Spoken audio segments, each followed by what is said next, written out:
Good morning, my beautiful babes and babettes. I am your resident active advocate, and once again, I apologize if you can hear the exterior noise.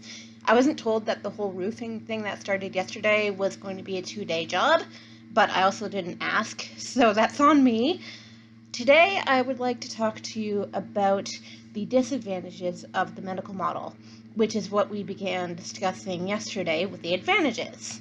Now, to reiterate, the advantages are highly advantageous because have you ever known anyone whose cancer was cured through chemoradiation therapy? Have you ever known anyone who got a vaccine?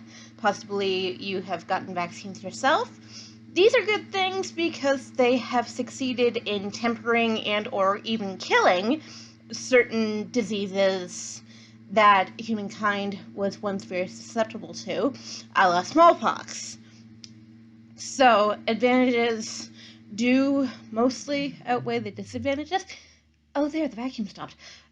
But the disadvantages are also very prominent, especially in the way in which we conduct our society now, because with the advent of the medical model, which came along with the scientific and industrial revolutions, there also came the advent of the bell curve applied to human bodies, minds, social expressions, emotional expressions. And with the bell curve came the idea of what in a human being is normal and therefore permissible. I put air quotes around the word normal because could someone please define for me what normal means? I have never met a normal human being. And if you have, I would really like to know about it because that would be extraordinarily rare. But nowadays, what we consider normal would be, white, male, Anglo-Saxon Protestant, probably around 6 feet tall, medium intelligence, but not too much, probably high school and or early university and college education, just this average kind of dumb, arbitrary stuff. But at the same time, when that principle is applied to the human body and the human mind, you can get very negative stereotypes arising about the human body, the human mind, because you'll get terms like midget and, pardon the slur, retard. I don't like that word. I will be discussing slurs in later videos. Content warning from here on in. I will be discussing the Holocaust and I will be discussing eugenics. If these topics make you uncomfortable, please feel free to leave now. Most of what occurred in the Holocaust, yes, was the victimization of the Jewish community in Europe. I am fully aware of this. I fully acknowledge that the Jewish people were those who suffered most from the events that took place in the Holocaust. There were at least 5 million Jews who were killed during the Holocaust. But there were also other communities who were victimized through this horrible crime against humanity. And amongst those were people with disabilities, primarily with intellectual disabilities. And the numbers range between 200,000 on the conservative end to 500,000 on the more liberal end of the people we estimate were murdered in the Holocaust due to having intellectual or physical disabilities. Now you will notice that there is a vast disparity between these two numbers. That's a 300,000 person gap. Now, why does that disparity exist? That disparity exists because we don't actually know how many people with disabilities were murdered in the Holocaust, which is an unfortunate fact. If we did know, I think it would be easier to measure the effect that the Holocaust had on the disability communities throughout Europe. And even now, we would be much more capable of designing better lives for people who are not necessarily capable of designing a good life for themselves because they may just not have the intellectual capacity. I do fully believe that every single human being ever born has intellectual capacity enough to be kind, enough to be good. They also have enough intellectual capacity to be bad. Human beings are not just monolithic creatures. We are incredibly nuanced. We are meant to be nuanced. We are meant to be different from one another. And it is because of these differences that we are not meant to be eliminated. I do not support the crime of eugenics. That was a Nazi experiment carried out during the Holocaust with extraordinarily sexist, racist, ethnocentric, ableist tendencies behind it. The Holocaust was a dreadful crime, and we must remember it so that we never repeat it. Don't even excuse me for the passion. I intend to get passionate about these things. Much of what occurred in the Holocaust and in later eugenic experiments did have to do with the so-called moral model of disability, which I will be discussing in later videos.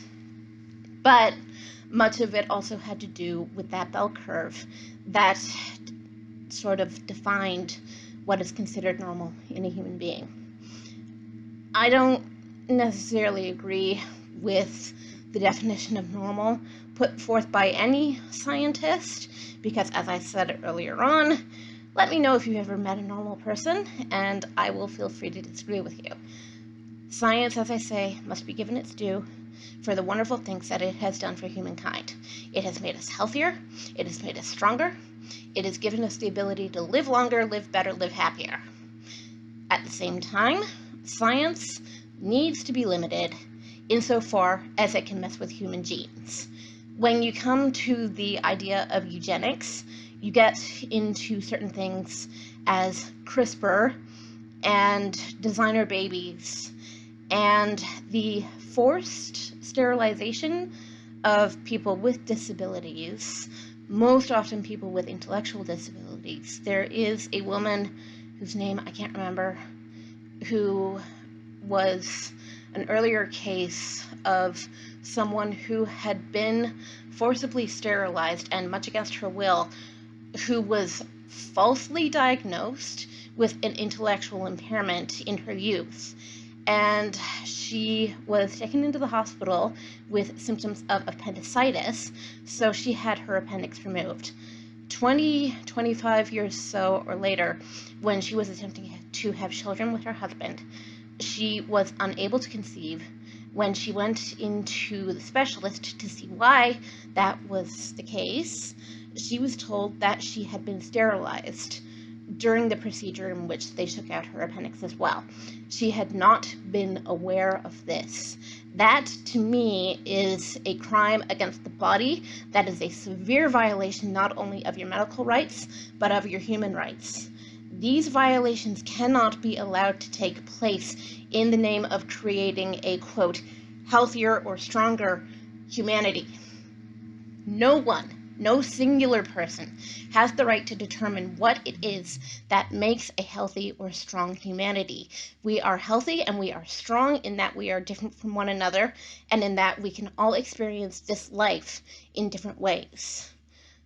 So that's me getting on my soapbox about the negative qualities of the medical model, but I hope you will agree that crimes that can be committed by science are very negative things, but that benefits of science can outweigh these negative things if we do not allow science to get out of control in the hands of people who wish to do others harm.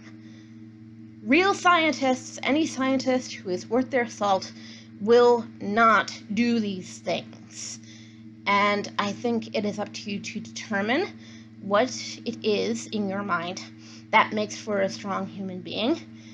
In my mind, it's the capacity to do good. It is the capacity for integrity and the capacity for friendship and kindness and intelligence that makes for a strong human being. Everyone's going to have differing opinions on this. I don't care how abled you are. I don't care how disabled you are.